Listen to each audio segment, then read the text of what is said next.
¿Cómo estamos? Buenas noches, bienvenidos a Hoy Nos Toca, día viernes, último día de la semana. Están pasando cosas en el país. Primero te voy a contar que el humo del Delta llegó a la ciudad de Buenos Aires. Atención que para algunos especialistas, meteorólogos, estoy hablando, dicen hay que tener cuidado cuando se maneja de noche porque en algunas zonas el humo puede ser tan perjudicial como un día de neblina. Así que a tener cuidado para manejar de noche porque el humo se puede quedar todo el fin de semana. Incluso podría hasta retrasar los vuelos de Aeroparque, digamos, tanto en la llegada como en la partida de vuelos, porque puede obstaculizar la visibilidad de los aviones, de los pilotos. El humo del Delta, que tanto afectó a Rosario, bueno, finalmente llegó a la ciudad de Buenos Aires. Y la otra noticia, prácticamente de último momento, que te lo vamos a contar sobre el final del programa, pero te doy un adelanto. ¿Te acuerdas que ayer hablamos del tema de los chicos, de los bebés recién nacidos muertos en el centro neonatal Ramón Carrillo, en la ciudad de Córdoba? Bueno, finalmente el fiscal Garzón, el fiscal Raúl Garzón, que entiende la causa, decidió detener a una enfermera, Brenda Agüero es el nombre de esta enfermera, una joven enfermera de 27 años, sospechosa de haber asesinado, de haber inducido el potasio en los bebés, lo cual le provocó la muerte. Decíamos, de las hipótesis que estaba trabajando la justicia, quedaban dos en pie: la contaminación, o sea, una mala praxis, y el crimen. Bueno, está apostando a esta, el fiscal parece tener datos concretos de que puede haber sido esta enfermera la responsable. Hay que ver por qué y cuándo termina esto porque se sigue investigando y además separó del cargo a varios funcionarios del área del centro neonatal por incumplimiento de los deberes del funcionario público. Bueno, después te vamos a contar más de esto. Va a estar Pablo Romá con nosotros, analista político. Con él vamos a estar hablando sobre la realidad política y sobre el Sergio Massa, que todo el mundo sabe que tiene poco apoyo de parte de la oposición, o por lo menos no lo miran con mucha confianza. Y todo el mundo sabe que Sergio Massa, una vez que ingresó, era para salvarle las papas un poco al frente de todos, a pesar de que es mirado con mucha desconfianza por el lado del kirchnerismo duro. Que no querían, por ejemplo, tocar las tarifas, un ejemplo. Que no querían que refrendara o cumpliera con el acuerdo con el Fondo Monetario, otro ejemplo. Pero ahora le aparece dentro del Frente de Todos otro frente interno, inesperado. Hoy hubo una reunión en La Plata, 10 gobernadores peronistas se reunieron, preocupados por el ajuste, porque la quita del subsidio, el ajuste, las transferencias a las provincias, los puede perjudicar. Y le quieren poner, diciéndole, no, atención Sergio Massa, estamos para bancar, pero no te metas con nuestra caja, no te metas con nosotros porque puede ser perjudicial. ¿Qué puede pasar en el Frente de Todos si Sergio Massa se encuentra apretado o apremiado por los gobernadores, con desconfianza del kirchnerismo y con un presidente que tiene poco volumen político para respaldarlo? Bueno, esto lo vamos a analizar con Pablo Romá en minutos nada más. Después va a estar un empresario gastronómico con nosotros, con el cual vamos a hablar un tema muy importante. El gobierno quiere pasar planes sociales a trabajo en blanco, 200.000. Es un decreto. ¿Se puede hacer eso? Está el sector, por ejemplo, el sector gastronómico que necesita permanentemente lavacopas, mozos, personal para trabajar. ¿Está en condiciones? ¿Le conviene? ¿Cuánto tiene que pagar de sueldo? ¿Le conviene esta comparación? ¿Tomar a alguien que tiene un plan y una parte del sueldo la tiene el plan? ¿Está en condiciones dentro de un año de hacerse cargo de todas las cargas sociales de ese nuevo empleado? Bueno, para saber qué opina el sector.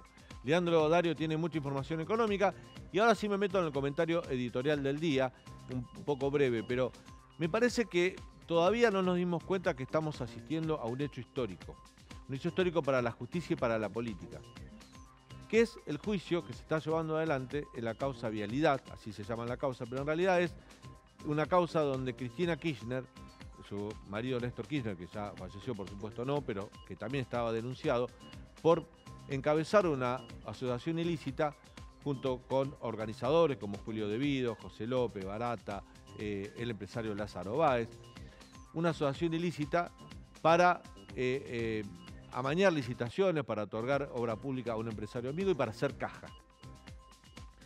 Todo lo que hemos visto hasta ahora, las pruebas, los chats entre José López, Máximo Kirchner y Lázaro Báez, fue tan contundente el alegato del fiscal Luciani en estos 11 días de presentación, tanto de él como del doctor Sergio Mola, tan contundente que parece que estamos frente a un hecho histórico. Y ahora te voy a decir por qué es histórico.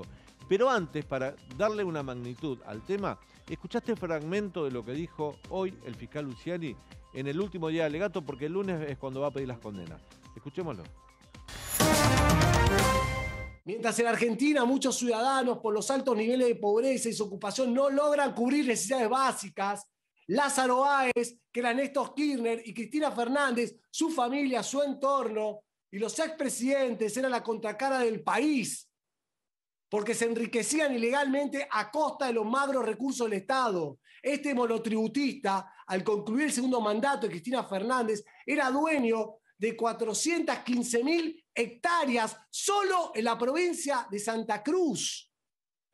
415.000 hectáreas. Y para que se entienda bien la dimensión que queremos mostrar, la ciudad donde tiene asiento este tribunal, esto es la ciudad autónoma de Buenos Aires, tiene una superficie de 20.300 hectáreas. Lázaro Báez, su familia, su grupo empresario, en 12 años compraron el equivalente a 20 ciudades de Buenos Aires, señor presidente. Bueno, contundente. Lázaro Báez, empleado de un banco, es algo que todavía no ha podido explicar el kirchnerismo, ¿no? Es la base de todo esto. Una persona como Lázaro Báez, que era empleado del Banco Provincia de Santa Cruz, en mayo del 2003, cuando Néstor Kirchner asume la presidencia, en 12 años se convierte en el mayor terrateniente de la Patagonia. Tenía estancias y tierras que sumados son 20 veces la superficie de la Ciudad de Buenos Aires. Esto es lo que decía el fiscal Luciani. Pero hoy aportó un dato muy fuerte, muy contundente, que la denuncia original no tenía y que nadie tenía, que así como muchos de los WhatsApp y muchas pruebas que fue aportando el fiscal Luciani fueron sorpresa, la de hoy fue quizás también una sorpresa mayúscula. El fiscal Luciani mostró el testamento que en vida dejó Lázaro Báez. En ese testamento está claro, digo, ¿quién deja un testamento a su esposa y a sus hijos de una fortuna con esas características? Que por 30 años, a partir de su muerte, nadie, ni su esposa ni sus hijos, iban a poder usufructuar de la fortuna que les dejaba. Básicamente porque no era de él el dinero. Es como diríamos irónicamente, decime que sos testaferro sin decirme que sos testaferro. Bueno, lo dice el testamento de Lázaro Báez. Amasó una fortuna, pero no la podía manipular. No era de él esa fortuna. Él estaba siendo delegado en la compra y en la administración de esas propiedades porque era de otro. Según el fiscal Luciani, era del matrimonio Kirchner, en este caso de Cristina y de sus hijos. Estamos asistiendo a un hecho histórico porque por primera vez un fiscal el lunes, esto va a ser el lunes, un fiscal representante del Ministerio Público, representando al pueblo, le va a pedir una condena a la vicepresidenta de la Nación, a Julio De Vido, a López, a Barata, al resto de los funcionarios de Vialidad y de la provincia de Santa Cruz. Hay dos delitos que dice el fiscal Luciani que se comprobaron. La asociación ilícita, que tiene una pena máxima de 10 años, y el fraude a la administración pública, que tiene una pena máxima de 6.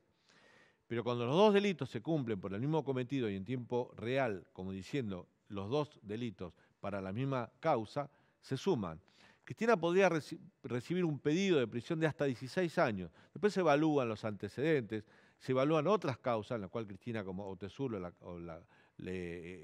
está, por ejemplo, apelado a la Cámara el tema del juicio oral, pero hay que ver el estado de su situación procesal en otras causas.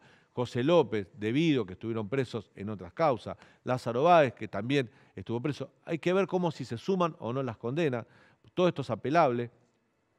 Y después de esto le toca al doctor Berardi, defensor de Cristina Kirchner, comenzar la defensa. Hasta ahora la defensa de Cristina Kirchner ha sido política. Han dicho que es perseguida, que la quieren proscribir, y ha sido de proceso, ha sido una defensa procesal.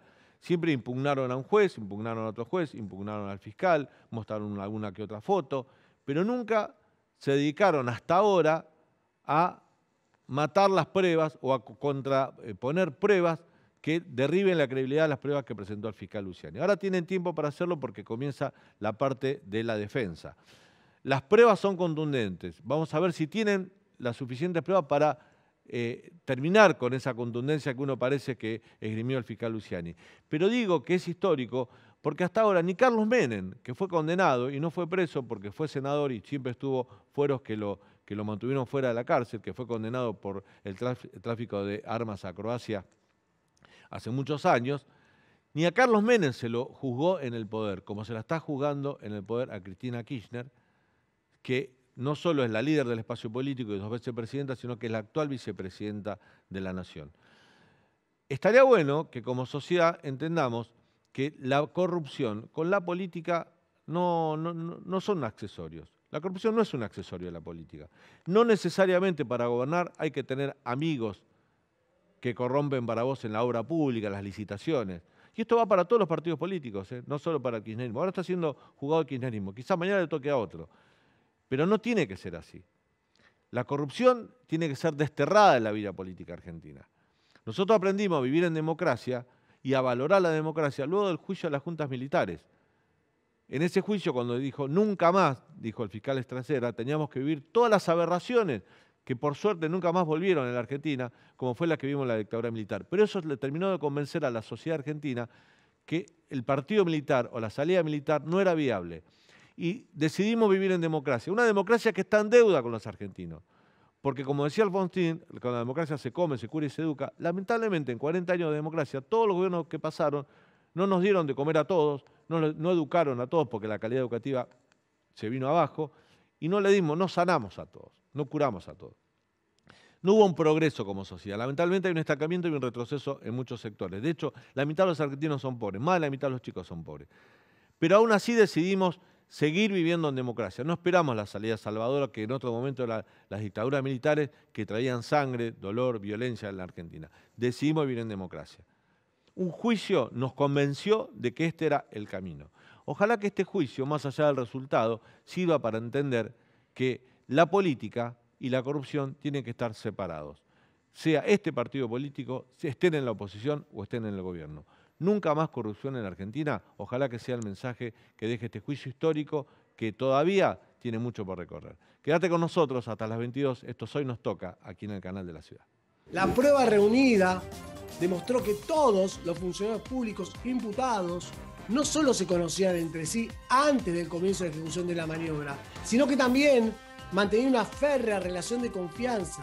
Además, es innegable que todos conocían quién era Lázaro Báez. Era necesario pasar un esquema de tarifas más justas y mejor pensadas. El Estado está para acompañar a aquellas familias que realmente lo necesitan, que son de bajos ingresos, y aquellas familias de clase media o de clase alta que pueden abonar lo que realmente vale.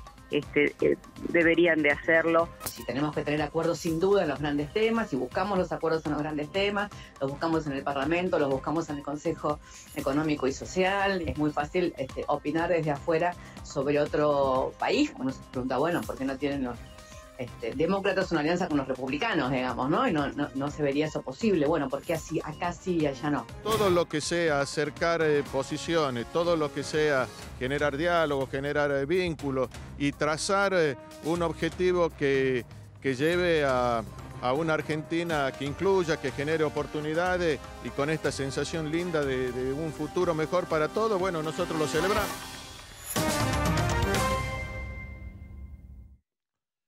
Bueno, muy bien. Leandro, que se le armó otro frente interno a Sergio Massa, ¿no? Los gobernadores peronistas. La Liga de Gobernadores. La Liga de Gobernadores, porque Sergio Massa dijo, bueno, voy a tener que lidiar con el kirchnerismo duro, voy a tener que lidiar con un sector del kirchnerismo que me desconfía, pero él entendía que el peronismo clásico, los gobernadores, iban a estar más cerca de él que de Cristina. De hecho, siempre se dijo que era el hombre que sintetizaba a los dos sectores, pero hoy se le plantaron. Lo que pasa es que las medidas de ajuste fiscal nunca son simpáticas para ningún tipo de ejecutivo, ni nacional, ni provincial, ni municipal, ¿no? Y los gobernadores hoy, que cuando se reunieron, justamente plantearon, entre otras cosas, bueno, que haya un presupuesto aprobado para el año que viene, algo que no sucedió este año. Pidieron que no se detengan las obras públicas que se están llevando a cabo en las provincias, ni tampoco los planes de vivienda. Y también la otra cuestión que... La quita de subsidios, ¿no? También. La quita de subsidios, pidieron que tenga un criterio de equidad federal, que se respeten los distintos consumos, niveles de consumo en las distintas zonas geográficas del país. Nosotros contamos acá que se usa más gas, por ejemplo, en la Patagonia que en la zona centro del país, y que eso sea contemplado, y que también haya un plan para contener la suba de la inflación, ¿no? Que es justamente lo que más se está complicando a los oficialismos de cara a 2023. Eso es en la parte económica lo que le plantearon. Lo que sí le genera a Massa es una debilidad política también, ¿no? Porque, a ver, él pensaba que por ahí no venía, que él tenía que cuidarse. De hecho, había logrado doblarle el codo al kirchnerismo, por ejemplo, en el área de energía. Logró lo que no había logrado Martín Guzmán, que poner gente de él. Pero no sabía o no esperaba que los gobernadores salieran a ponerle un límite. Y no es menor que el anfitrión de esa reunión, ¿quién fue? Axel Kicillof. Axel Kicillof fue en La Plata, claro, sí. No es menor ese dato también. Totalmente, sí, sí. Bueno, es un frente nuevo que se le abre dentro del oficialismo, un frente que tal vez Sergio Massa no pensaba, pero como te digo yo, toda medida de ajuste fiscal implica ciertas dificultades para cada ejecutivo que está gobernando y que tenía planes de inversión o de gasto público que ahora va a tener que acotar. Muy bien, escenario político nuevo, entonces, lo analizamos con el siguiente invitado. Se trata de Pablo Romá, sociólogo, analista político, director de la consultora Circuitos. Pablo, ¿cómo te va? Buenas noches. ¿Qué tal? Buenas noches. ¿Cómo les va? Gracias por venir. Un placer. Bueno, nosotros arrancamos con esto como una frutillita del día, ¿no? Se le plantaron los gobernadores peronistas a Sergio Massa. De alguna manera le dijeron, bueno, hasta acá hablemos, ¿no?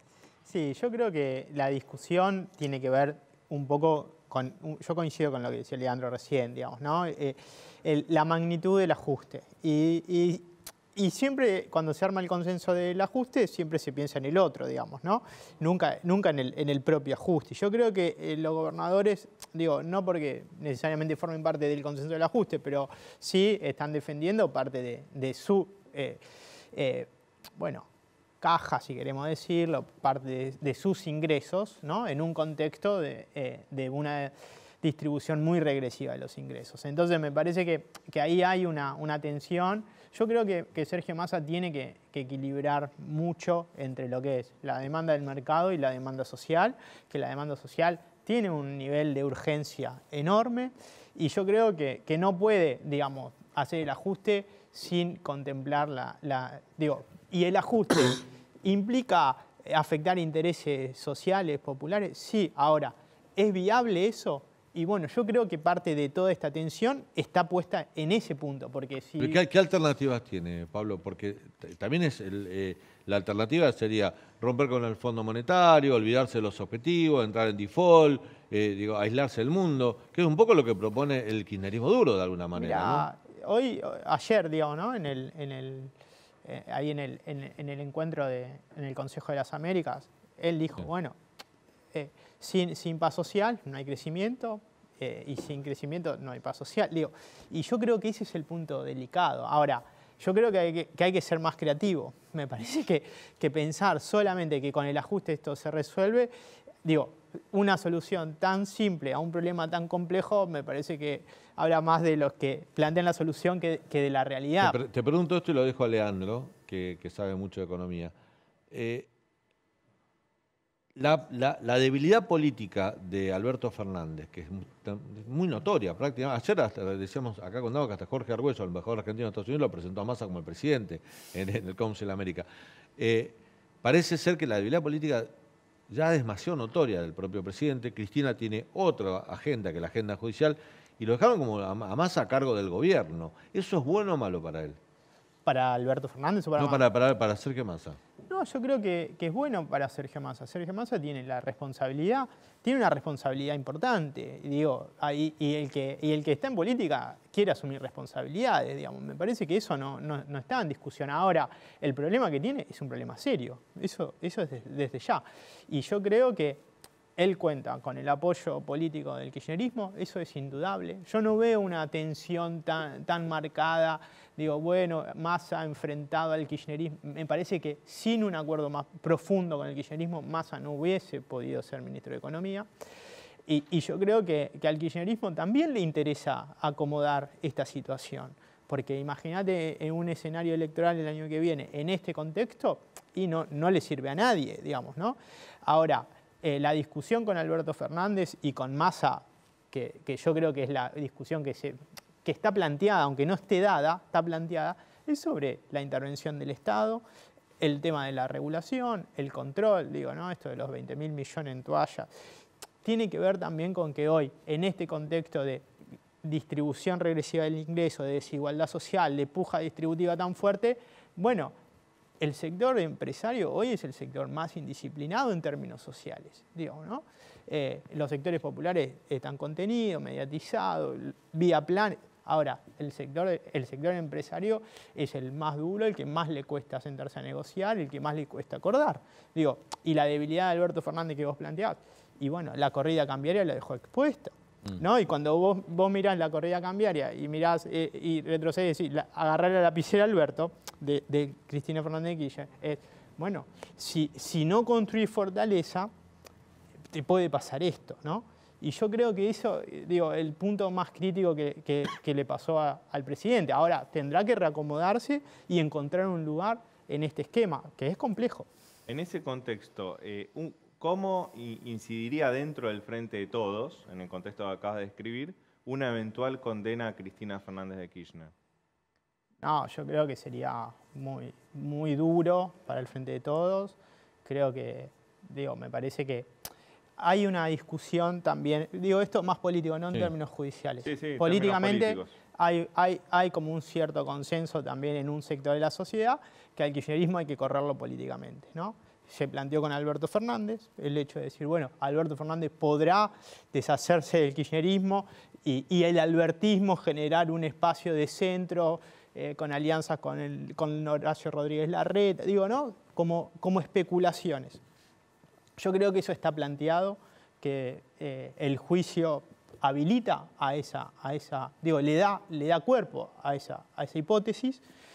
Ahora, el problema yo creo que es por abajo, digo, ¿no? Que en términos del Frente de Todos, yo creo que eso puede generar una crisis mayor en términos políticos. Lo que te pregunta Leandro, que es muy acertado, una posible condena a Cristina, ¿le podría dar una excusa a los gobernadores peronistas, digamos, los que se reunieron hoy en La Plata? Bueno, sacarlo a Kicillof, que es muy del riñón de Cristina. Pero el resto dice, bueno, construyamos nuestra propia historia, ya sin Cristina, que hasta ahora, porque hasta ahora la que tiene los votos es Cristina, también es cierto, todos van a comer de la mano de ella porque 30, 32, 34, 28, lo que tenga, pero lo tiene Cristina. Yo te lo pongo al revés. Ninguno de ellos lo tiene. Te lo pongo al revés. O sea, ese porcentaje se identifica con Cristina Fernández de Kirchner. Digo, no es que Cristina tenga esos votos, sí. No son de ella. Hay un sector de la sociedad que se referencia en el kirchnerismo 2003 al 2007. 2007. Pero es un núcleo duro muy fuerte, porque hoy estamos hablando de Cristina, que un fiscal puede pedir una condena grave para ella. Pero la verdad que todo lo que dijo el fiscal Luciani, pruebas más, pruebas menos, lo sabíamos, lo conocíamos todo. Esto que contó de Lázaro Báez, la Patagonia, todo el mundo sabía. Y aún así Cristina volvió al poder y aún así Cristina ganó elecciones. Digamos, de alguna manera sigue siendo la líder del espacio. Sí, totalmente. Pero no mirar a la vicepresidenta, sino mirar a la sociedad, a ese pedazo de la sociedad que se referencia en ella, o en el kirchnerismo, o en lo que eso representa. Claro. Y eso es difícil que vos digas, bueno, ahora nosotros los gobernadores vamos a construir con eso, pero lo llevamos para acá. ¿Sí? Y ese sector de la sociedad... Y eso no viene funcionando. Claro, ese sector de la sociedad que vota a Cristina Fernández de Kirchner, en un contexto en el cual los salarios se deterioraron un montón, los ingresos se deterioraron, la situación económica en general no es buena. Si ella tiene una condena, ese sector de la sociedad, ¿hacia dónde puede ir políticamente? ¿Cómo puede reaccionar, digamos? Y es muy difícil. Es difícil hacer una especulación de ese tipo. Digamos, sería asumir varios supuestos. Digamos. ¿Vos creés que se puede reeditar el escenario de Brasil, de la condena a Lula y un sector del Partido de los Trabajadores sintiendo que había sido de alguna forma proscripto políticamente? Sí, yo creo que la radicalización política puede ser una opción. Digo, si vos mirás 2015-2016, el kirchnerismo retrocedió a su punto más bajo, digamos, ¿no? 20-25%. Un montón de dirigentes que pertenecían al kirchnerismo se fueron a otros espacios políticos, digamos, ¿no? Pero esperá, perdieron una segunda vuelta con el 48%. Bueno, Scioli sacó el 48% al balotaje. Por eso digo. Estaba vivo el kirchnerismo todavía. Bueno, pero para gran parte de la opinión pública y de los formadores de opinión, no.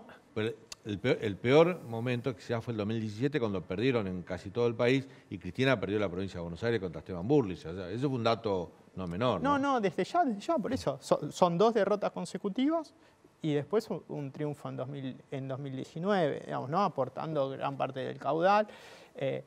pero trabajando sobre una representación, que era la de la mejora, la de estar mejor, ¿no? Que hoy, después de casi 3 años de gobierno, eso no sucedió. Digo, entonces me parece que ahí está la complejidad. Por eso yo decía, digo, desde mi punto de vista, yo creo que al kirchnerismo le conviene que alguien arregle este lío. El kirchnerismo necesita hacer alianzas, no puede tomar el mando por sí mismo, porque necesita también hacer alianzas políticas, porque en el proceso de polarización que hay, bueno, también eso es un límite para el kirchnerismo, decir, bueno, asumo el Ministerio de Economía y llevo adelante mi política. No, tiene que negociar con otro sector. Primero fue con Alberto Fernández, después con Sergio Massa. Digo, en el cambio de estrategia, en el mientras tanto. Entonces, yo creo que eso es un factor. Ahora, ¿cómo se resuelve la urgencia social? Yo creo que es el tema más importante. Y la inflación es fundamental, es fundamental. Por eso, yo entiendo la marcha del otro día, las demandas por mayor salario. Ahora, el problema es que eso agudiza la puja distributiva, ¿no? El problema es que tiene que bajar la inflación. Digo, tiene que bajar. En términos nominales, vos ves los salarios. Bueno, pero para bajar la inflación, por ejemplo, ayer Leandro lo explicaba bien. La CGT está pidiendo paritarias libres o un bono, un aumento de suma fija. Bueno, lo que parece ser que va a venir es un bono. Sí, eso es lo que quiere dar el gobierno. Pero el gobierno está hablando de un bono de 30.000 pesos y la CGT está hablando de un bono de 70.000 pesos en 2 cuotas. El gobierno habla de un bono de 30. Ahí hay una gran diferencia. Y los grandes gremios quieren reapertura de paritarias, quieren discutir ellos en la mesa de negociación y no que sea el Estado el que da un bono, que es un bono de suma fija y en el cual... El gobierno está pensando en 30 para el trabajador formal y 18.000 pesos en 2 cuotas de 9 para la gente que vive el bono sería lo mismo para el trabajador que tiene un sindicato con poco poder de negociación que para uno que tiene un poder de movilización y negociación mucho más fuerte. Entonces los sindicatos grandes quieren reapertura de paritarias. Pero el bono, si se lo das a todo y el paritario, es inflacionario. Y ahí está lo que dice Pablo, ahí entras en contradicción. Haces una reparación social, pero no podés contener la inflación. No, porque en realidad lo que está pasando es que vía precios se va esa apropiación del ingreso. O sea, vos das 60.000, 70.000, pero automáticamente vía precios se te va. Entonces, es siempre el mismo circuito y eso es lo que hay que cortar. Eso es lo que el gobierno tiene que cortar, porque el gobierno puede dar un bono de 120.000 pesos. Sí. Ahora, esos 120.000 pesos al otro día valen 15% menos, 20% menos, 30% menos, porque vía precio, en términos relativos, se te empieza a ir. Y eso es una apropiación del ingreso. Entonces, por eso digo, el problema que hoy tiene que resolver el gobierno es el problema de la inflación.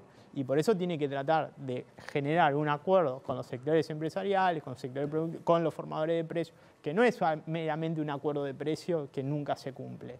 Tiene que haber un proyecto, una estrategia en la cual se incluya a los empresarios y a los sectores populares, porque si vos hoy tenés un salario mínimo de 60, si la línea de indigencia es de 45 y la canasta básica es de 100 y pico, tenés un problema enorme. Pablo, te hago la última, que nos quedamos sin tiempo. ¿Vos crees en esa teoría que dicen que Cristina le dio un tiempo a Massa? ¿Lo espera un tiempo después de última? Mirá, yo creo que el tiempo que tiene Sergio Massa es corto por la urgencia social. Yo no sé si Cristina Fernández de Kirchner puede poner un tiempo. Todos dicen, bueno, hasta el Mundial. El tiempo es político y es social. Y se hablaba de los famosos 100 días y si la cosa andaba bien, mal, y si la cosa andaba mal, iban por eso. ¿No? Sí, pero si no hay respuestas sobre lo social, yo creo que eso es un acelerador del tiempo. Ya lo vimos en la marcha del otro día, ya hay amenazas de ruptura de sectores dentro del Frente de Todos, como el caso de Grabois. Digo, pueden ser minoritarios, sin tanto peso, ahora los gobernadores. Entonces vos decís, bueno, pero si no hay respuesta a eso, el tiempo se acelera, o sea, se acorta. Gracias, Pablo, por tu gracias visita. a ustedes. Vamos a ir a un breve corte. Cuando volvamos vamos a estar hablando de esta idea que tiene el gobierno, te la va a explicar Leandro Dario, de pasar planes sociales a trabajo formal con un empresario gastronómico. Además, las últimas noticias del día, lo que está sucediendo en Córdoba con el tema de los... Ya podemos hablar de asesinatos de bebés en el centro neonatal Ramón Carrillo y todo lo que tenés que saber en este viernes por la noche. Ya volvemos.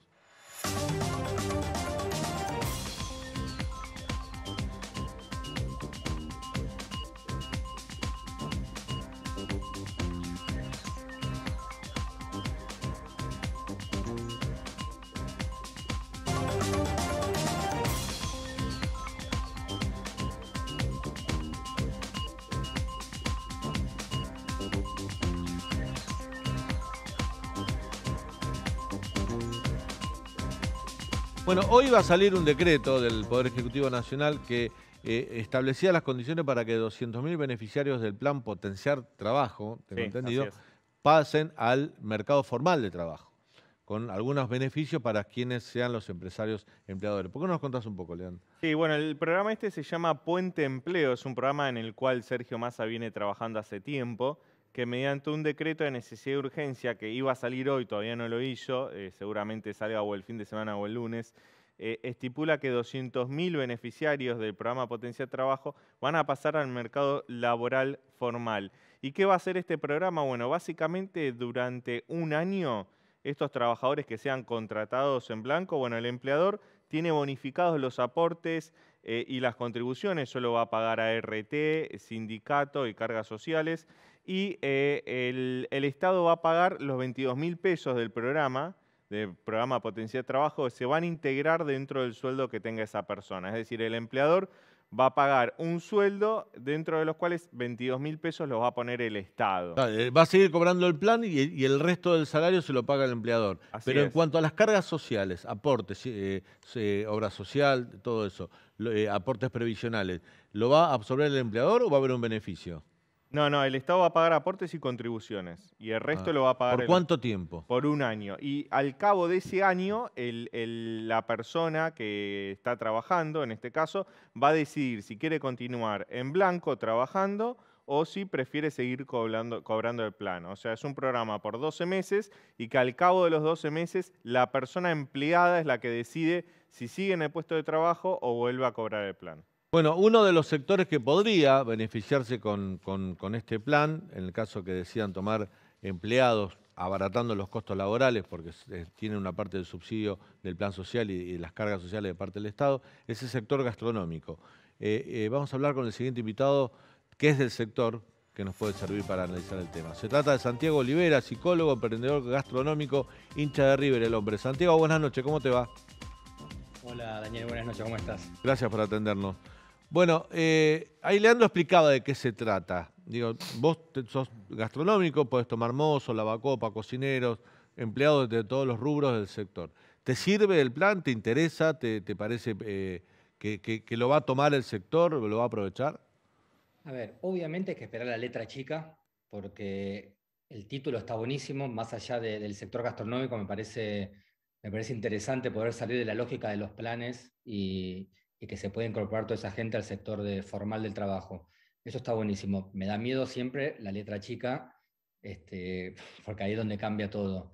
Nosotros actualmente, si bien, a ver, en la pandemia, como todos saben, fuimos un sector, o el sector más golpeado junto con el turismo. La verdad que fue muy difícil. Yo, en mi caso personal, tuve que cerrar 3 locales en el barrio de Palermo y todavía sigo pagando el costo de tener que haber cerrado esos locales a casi 1 año y medio, no sé, de que se dio el peor momento de la pandemia. Nos encontramos ahora en un muy buen momento de consumo en la gastronomía. Lo pueden ver cada vez que alguien quiere ir a comer afuera, si no reserva es imposible. Hay restaurantes con 3 meses de demora, o sea, la verdad que estoy viendo cosas que no vi hace muchísimo tiempo. Pero bueno, esto la verdad que estamos atentos a ver qué dice el decreto. La verdad que nosotros estamos con un problema muy grande de personal. La verdad que ¿Ustedes el sector tiene demanda para incorporar personal? ¿Están necesitando? Estamos, pero no necesitando, estamos desesperados por conseguir personal. ¿Y la Tengo gente colegas que no van a ofrecerse, no se ofrecen? O sea, porque el problema, digo, si el Estado te da ciertos beneficios para bajar los costos laborales y la persona que cobra un plan tiene la oportunidad de pasarse al mercado formal de trabajo, dice, bueno, van a ir. Pero si hoy vos lo recibís sin esos beneficios, le estás ofreciendo trabajo en blanco y no van, ¿por qué irían con el nuevo plan? A ver, hay un tema también que lo que yo noto, que se perdió mucho oficio y mucha capacitación en este tiempo en la gente. Y eso es un tema porque uno quiere contratar personas. Ahora, yo no puedo contratar a una persona que no tenga una mínima capacitación porque es imposible. Por suerte nuestros locales están andando bien. Meter a una persona, lo veo, a ver, en la desesperación que a mí todos los días me llaman a algún encargado que nos faltó una persona, dejó de venir otra, se enfermó, tuvo COVID. Y entonces salimos desesperadamente a buscar, pero en ese buscar tomamos personas sin experiencia bueno, no tiene buen resultado. Con lo cual hay un tema, si este decreto no viene acompañado de espacios de capacitación, de formación, es muy difícil incorporarlo automáticamente. Pero se supone que esa parte ya la tiene que hacer el plan Potenciar Trabajo, ¿no, Leandro? Sí, Porque supuestamente uno sí. de los condimentos de ese plan es que el haya una beneficiario contraprestación o una capacitación mientras cobra Sí, el plan, ¿no? Sí, así es. Se supone que ya debería tenerlo ahí. Yo tengo activas búsquedas ahora en varios locales y la verdad que no tenemos gente. De hecho, hoy subí una búsqueda buscando encargados. Y O sea, que es Santiago, un- ¿qué nivel salarial es el que estás ofreciendo para esas búsquedas? Y no sé, por ejemplo, hoy saqué una búsqueda de encargados, que es un puesto para nosotros, la verdad que importante, difícil. Por lo general, todos mis encargados en todos los locales empezaron como camarero, empezaron como barman, empezaron como personal de limpieza. La verdad que en ese sentido, nosotros por suerte siempre intentamos que las personas que entran a trabajar con nosotros vayan creciendo dentro de los distintos locales o de la empresa en general. Hoy en día no tengo más personal. La verdad que estoy buscando cubrir la escala salarial más allá del básico por convenio. Yo por lo general siempre estoy por arriba de eso porque el básico es bajo. Para darte un ejemplo, no sé, hoy en día un encargado en gastronomía con 2 francos semanales, al menos en mis búsquedas, está un poco arriba de 120.000 pesos más o menos. Más o menos, en mano. Santiago, te hago una pregunta respecto al si es negocio o no, si le conviene o no al empresario gastronómico, que es el sector que vos conocés, uno lo puede trasladar Sí. a una pyme también, ¿no? De otro rubro. Si una persona no está capacitada y usted le dice, bueno, lo tomo igual y lo tomo con este programa donde una parte me la cubre el plan social y las cargas sociales la tengo más barata. Y durante un año, los primeros meses se tiene que capacitar en el oficio que va a hacer. Sí. ¿Te conviene que después se capacite y después para ahí se vaya? Porque una alternativa que tiene es volver al plan y dejar el trabajo. Digo, ¿es conveniente para ustedes eso? ¿Formar gente A que ver, después no se quede? cada vez que uno tiene que rearmar equipos, pasa en gastronomía, me parece que en cualquier área, es un problema, es pérdida de tiempo, es pérdida de plata. Formar gente cuesta plata porque básicamente uno le dedica tiempo y energía. No, en ese sentido no conviene y no entendería por qué esa posibilidad de la vuelta al plan. No, No, yo no la entiendo, pero estaría en el decreto, ¿no? Sí, Por es lo lo que menos, trascendió. Es lo que trascendió. creo que lo dijo Massa en la conferencia de prensa, Sí. cuando explicó el programa, que al año podría volver al plan y dejar el trabajo formal. Por eso es raro.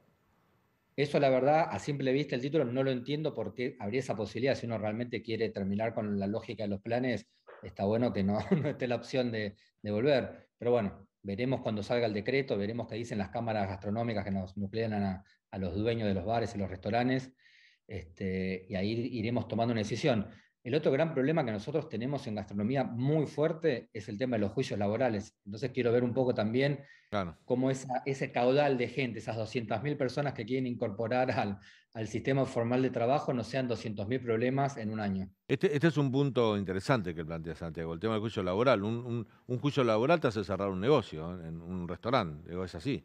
Y Santiago, ¿no crees que tal vez el problema del empleo también pase por el lado de que con la inflación, con la alta suba de precios, lo que está pasando también es que hay mucho trabajador formal registrado que es pobre, que está debajo de la línea de pobreza? Por ejemplo, la canasta básica total, la última que difundió el INDEC para julio, determinó que una familia tipo de 4 integrantes, para no ser pobre, tiene que ganar más de 111.000 pesos. ¿No pasa también eso, que producto de la inflación los salarios son muy bajos y por eso no hay un estímulo para cubrir todas las ofertas de trabajo que hay en el mercado?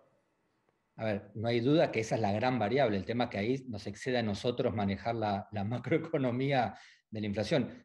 Es la primera vez que a mí me pasa que yo tengo que tocar las cartas todos los meses.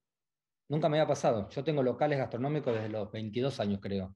Nunca me pasó de tener aumentos por parte de los proveedores todos los meses, entre 1 y 2 aumentos. Claro. Entonces hay un problema que nos excede a nosotros, que es realmente, bueno, de la economía en general. Obviamente es el gran problema la inflación. Yo intento todos los meses ir actualizando los sueldos, primero porque no consigo personal y segundo porque soy consciente de que la plata no alcanza. Ahora, ¿cuántos aumentos de los que yo sufro puedo trasladar a la carta? Tendría que estar cobrando un café 800 pesos y me matan. Claro, Es inviable. ahora ¿sabes que es difícil de entender, pero está sucediendo, forma parte de la realidad, que la inflación te come el poder adquisitivo. A los trabajadores les vive comiendo el poder adquisitivo, la inflación es una fábrica de pobres. Sin embargo, uno ve que en el sector gastronómico, en tu sector, hay cierta reactivación. La verdad que vas a los bares, restaurantes, hay gente consumiendo. ¿Por qué pensás que está sucediendo eso? Hay una gran reactivación, o sea, realmente hay mucho consumo. Yo creo primero, o sea, hay un tema de que la gente se está sacando la plata encima. Esto es una opinión muy personal. Sí. Ir a comer hoy en día a un restaurante sin reserva es imposible. Hay restaurantes con demora de 3, 4 meses. Yo hacía mucho tiempo, te estoy hablando antes de la pandemia, hacía mucho tiempo que no veía eso. Me parece que la gente, también hay algo después de la pandemia del querer salir, el querer compartir, el querer disfrutar. Me parece que eso también es importante. Y después la plata en el bolsillo, semana a semana, pierde valor. Digo, por eso la gastronomía está en un punto muy alto, por eso la venta de muebles está en un punto alto. Digo, no sé, un ejemplo tonto, pero yo compré un mueble para mi casa hace un mes, me lo van a entregar en octubre porque estaban sobrepasados de demanda. Digo, tiene que ver, de vuelta volvemos a lo que genera la inflación de tener pesos guardados en el bolsillo semana a semana, pierde valor. Me parece que eso pasa. Y bueno, está volviendo el turismo, somos un país, hoy estaba, por ejemplo, el barrio de Palermo lleno de turistas brasileños. Somos baratos para los países vecinos y eso también trae mucha gente de afuera. Eso genera consumo. Es un muy buen momento de la gastronomía en cuanto al consumo. Tenemos 2 problemas básicos que son el armado de los equipos, no tenemos personal. Está pasando, como te comentaba hace un ratito, hay colegas que no pueden abrir locales porque no tienen cómo formar equipo. Sí. Eso no lo vi nunca. Y el tema de los juicios laborales es un problema grande, muy grande que tenemos. Santiago, está bien, quedó en claro el tema de la falta de equipo, la falta de capacitación e información de los empleados también que tienen que tomar, y el tema de los juicios laborales, que me parece es algo a atender, a ver si en el decreto se incluye algo de esto. Gracias por el contacto, Santiago, la verdad que es muy interesante lo que nos contaste. Un abrazo a todos. Gracias a ustedes. Vamos al último corte, muy breve. Cuando volvamos con Leandro Dario te contamos las últimas novedades del día. Ya volvemos.